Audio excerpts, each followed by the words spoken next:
today that actually requires no introduction. Charles has been before and will be again. Charles, I'll turn it over to you and let you introduce yourself and give us a little bit of your background information. Sure. So hi everyone, my name is Charles Saterley. I am a director at a company called MedReview in New York City. I manage their HEDIS projects. I've been doing it for the last almost 8 years. I'm working in the HEDIS department and worked my way up to project manager. Running 3 different projects this year, so awfully busy. I've done this show before. Kim and I have now become official HEDIS Geek friends. It's nice to be able to bounce some stuff off someone else who has the same experience. So it's a pleasure to be here. Thank you. I'm so glad you're here because you know what, the commonality that you share with somebody going through a HEDIS project, and to know that at any time that I'm close to flipping out, that I can text you or email you or call you and have somebody to bounce things off of and talk about with. I'm eternally grateful and always will be. Tell me, Charles, what do you think one of the biggest challenges this year? Have you faced any challenges in staffing your project? Good question. So this year, I have a couple different client requests where staff needs to be on site. And we know as these types of audits progress with the different EMR systems and the technology, a lot of this can be done remotely. But I have a client that requests on site. So to get 8 people to show up on site, gets a little bit difficult. We do offer an option of a couple of days on and a couple of days from home, from remote. So we look forward to that. My other clients are remote, and it is, unfortunately, I think there's a very short list of really good candidates that do this job and that do this job very well. And the sooner you get them, the better. And unfortunately, some of my projects don't start until we're not starting until next week or the second week of February. So to promise somebody a job and then for them to hold out, and not receive another offer is sometimes challenging. But the people that I use are very dedicated to me. I've been using them for the last 4 years now, and we've built that relationship, and they always know to look out for a call from me once the season starts. There's so much to be said for a returner. Oh yeah, that's someone that is familiar with the measures, familiar with the data application, and that's just part of it. I manage the whole entire project, so it's dealing with a collection vendor as well. It is difficult, and that's a medical record technician. We look to try and find them, and they're a special breed as well, because there's some great ones, that go out, get minimum necessary, and we are able to do our job easier. Yeah, and we talked about that in our chart chaser training, Charles. The medical record techs that go into the field and collect the records for us, that they're golden, because over documentation, when you receive a 500-page chart from a record tech that doesn't know what they're looking for, or on the flip side, you receive 2 pages. Right. We don't have the entire measurement year that we really want to have in our hands to let our abstractors go through. So you're exactly right. Some of the biggest challenges. But the one thing that I've said before, and I think I've said it so many times that it's like beating a dead horse. You can train somebody in the measures, but you cannot train common sense, consistency, and dedication. Exactly. And dedication to your project is something that once you are hired and you're brought on, you are dedicated to the completion of that project. Right. I know that there's a lot of people, and I don't know if your company enforces this, that may not even pay 100% of training until the end of the project. They may get a little bit of their training money up front and then the rest of it at a certain completion Right. rate.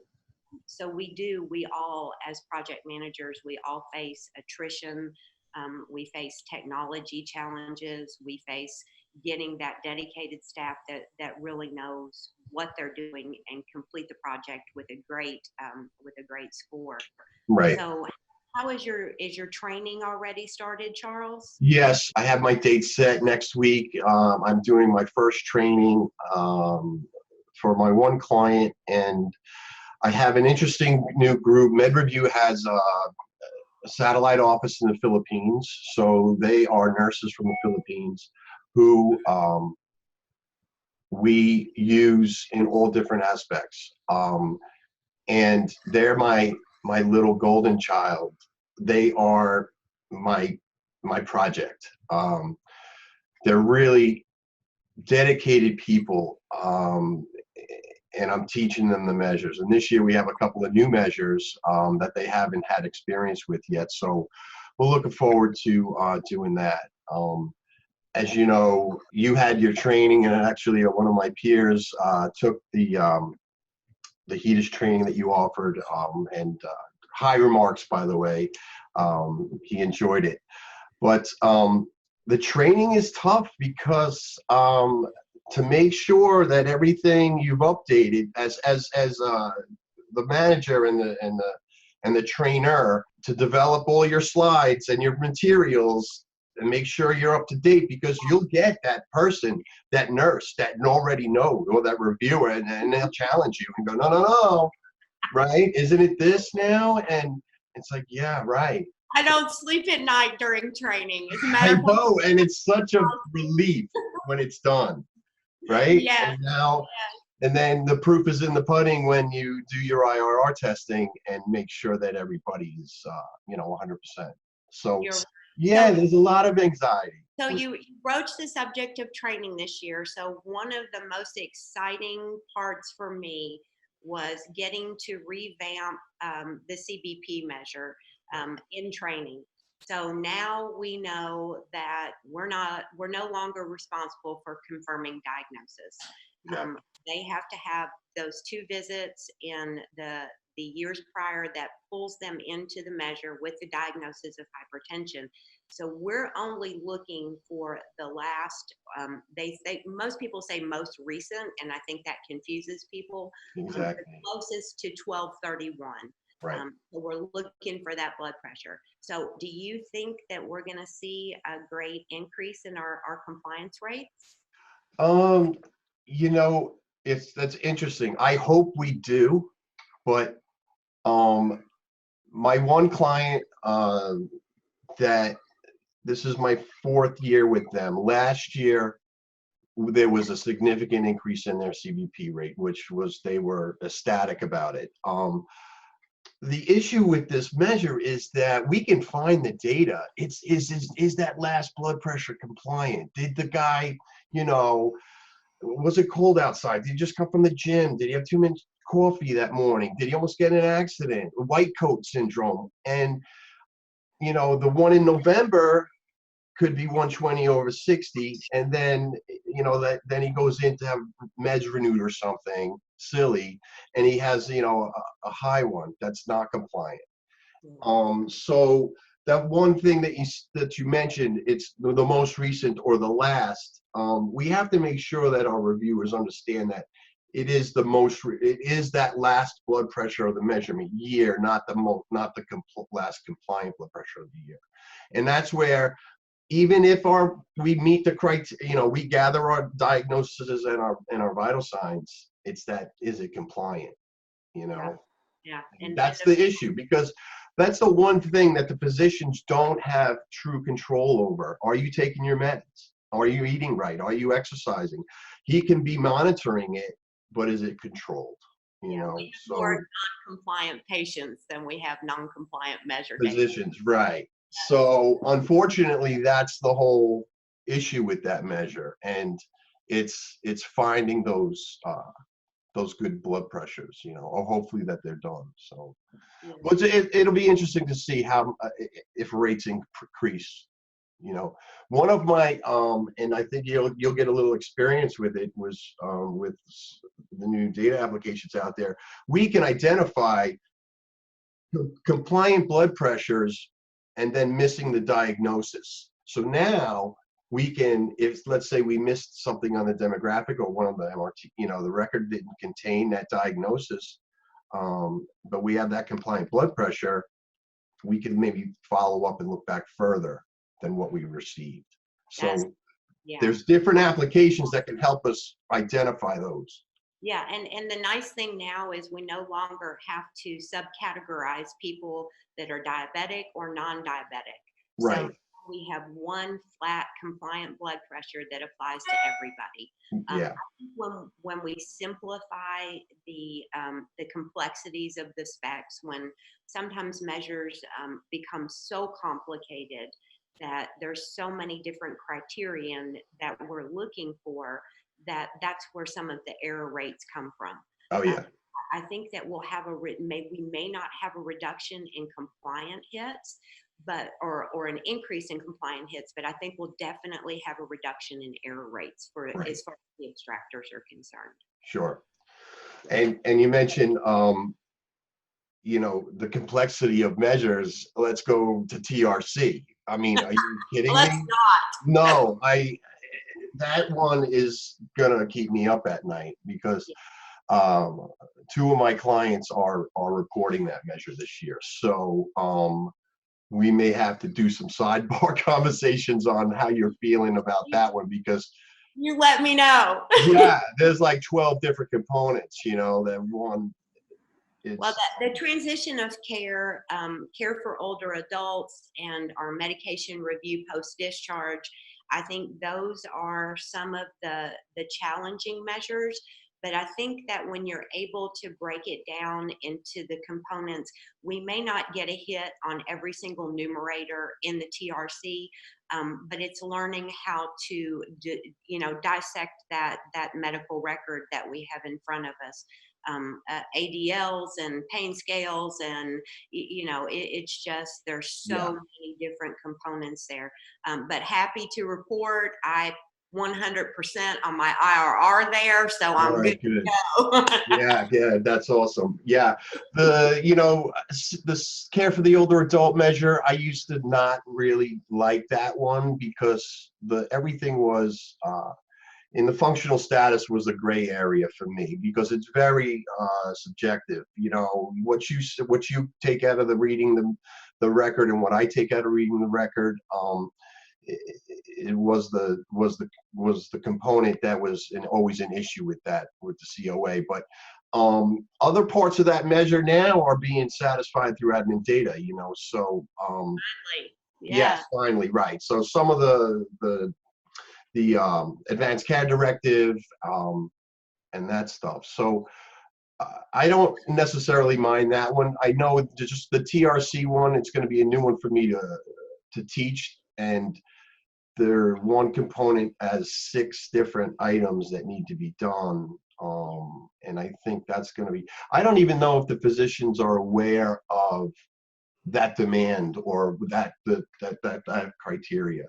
No, don't get me started on the need for education. Oh yeah. Well, that's another line of business in itself, and would be interesting to see with the analysis that we're able to do with these audits is, we can drill down into finding, what this plan really needs to focus on to boost their ratings, and yeah, and when we look at care gap reports to hopefully help the providers and the provider education, the level on the provider, the need for the education, and as well as I do, Charles, I've spoken to providers that don't even have a clue what HEDIS is. right. They are focused on the care of that patient, and they already feel like they are being so over scrutinized between reporting and documenting and what their audits are. And Right. if they're, and I've even met providers that have participated in a pay-for-performance contract based on HEDIS measures, and they don't even understand which measures they contracted for. You're right.